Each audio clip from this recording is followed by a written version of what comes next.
का एक बार फिर से हमारे यूट्यूब चैनल में भरपूर स्वागत है। तो जितने भी लोग एमपीपीएससी प्रीलिम्स की तैयारी कर रहे हैं वो सभी लोग हमारे इस वीडियो को लास्ट तक सुनेंगे। आज का ये वीडियो आप लोगों के लिए एक बहुत ही महत्वपूर्ण मोड़ है।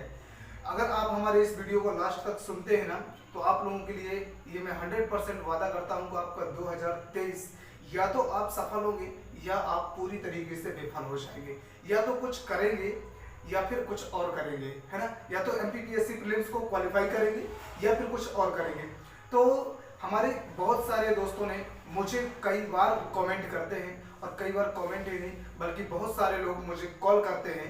बहुत सारे हमारे भाई साहब ने अभी कॉल किया था आज ही शाम को।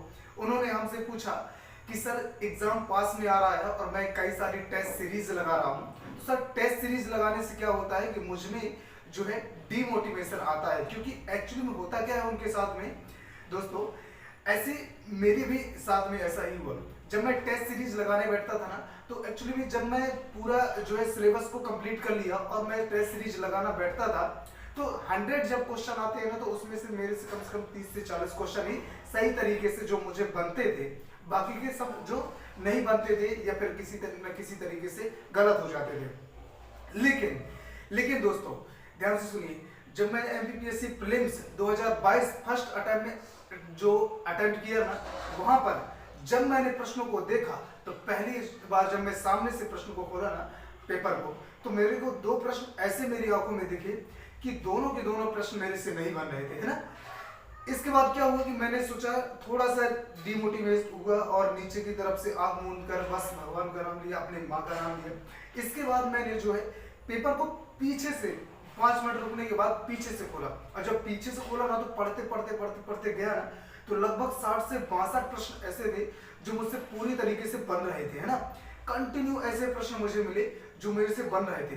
तो दोस्तों ये होता है आप लोगों का जो है पेपर के करने का तरीका, और आप लोगों के टेस्ट सीरीज और टेस्ट सीरीज के बारे में। हम तो टेस्ट सीरीज को आप तो तब लगाइएगा जब आपके पास समय हो, है ना। अगर आप अगले साल के लिए 2024 के लिए तैयारी कर रहे हैं तो आप टेस्ट सीरीज को अभी लगाइए। जितना लगाएंगे ना आप एमसीक्यूज लगाएंगे, प्रीवियस ईयर क्वेश्चन पेपर देखेंगे, आपको ये अनुभव हो पाएगा कि किस तरीके के प्रश्न पूछे जाते हैं।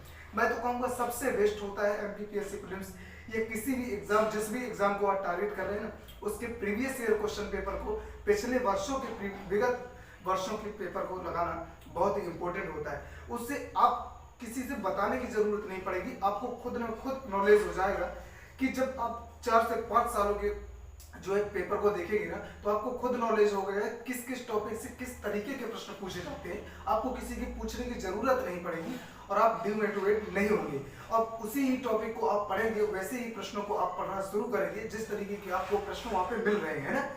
तो आप उन टॉपिक पर ध्यान दीजिए और डिमोटिवेट ना होइए, है ना। डिमोटिवेशन होने का मतलब यह है कि आप अभी टेस्ट सीरीज लगाने बैठे हैं ना, अभी तक तो आपने कुछ नहीं किया, अभी आज से आप टेस्ट सीरीज लगाने बैठे। तो टेस्ट सीरीज लगाना उतना ही इंपॉर्टेंट था पहले, लेकिन अब नहीं, क्योंकि आपके पास केवल 30 से 40 दिन बचे हुए हैं, और मुश्किल से मैं कहता हूं कि 50 दिन बचे हुए।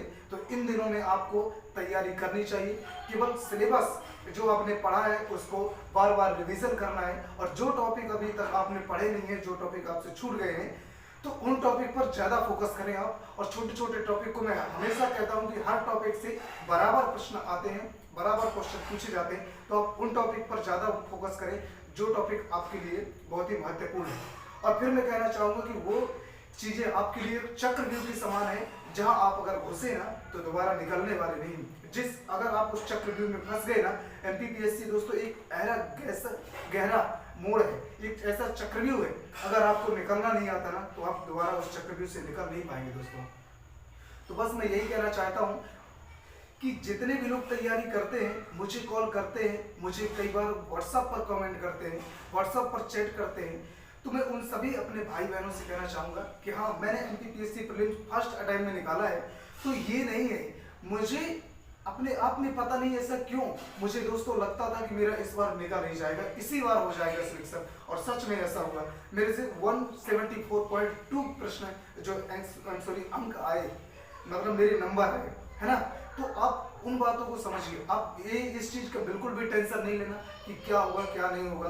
बस वो तो मैंने जैसा कि बताया कि वो एक चक्रव्यूह है, और आप ये कोई छोटा मोटा एग्जाम नहीं है दोस्तों। ये बहुत बड़ा एग्जाम है। एमपी का कोई छोटा मोटा नहीं, सबसे बड़ा टॉप लेवल का एग्जाम है ना। टॉप लेवल की जो है रिस्पेक्ट होती है, टॉप लेवल का यहाँ पे जो है आपको करियर होता है, तो यहाँ पर आपको टॉप लेवल की पढ़ाई की भी जरूरत पड़ती है ना। तो आप इन बातों को समझने का प्रयास करिएगा।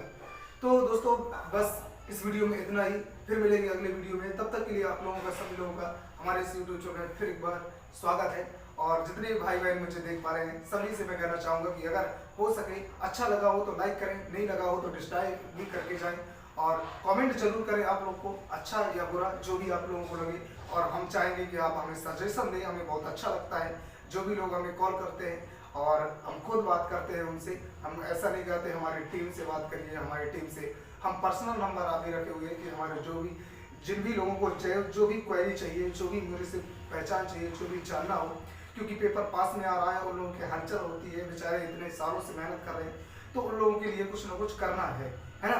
तो मैं खुद बात करता हूँ, मैंने लगभग आधे से 1 घंटे उनसे बात की अप्रोक्स। तो इन बातों को आप जानिए।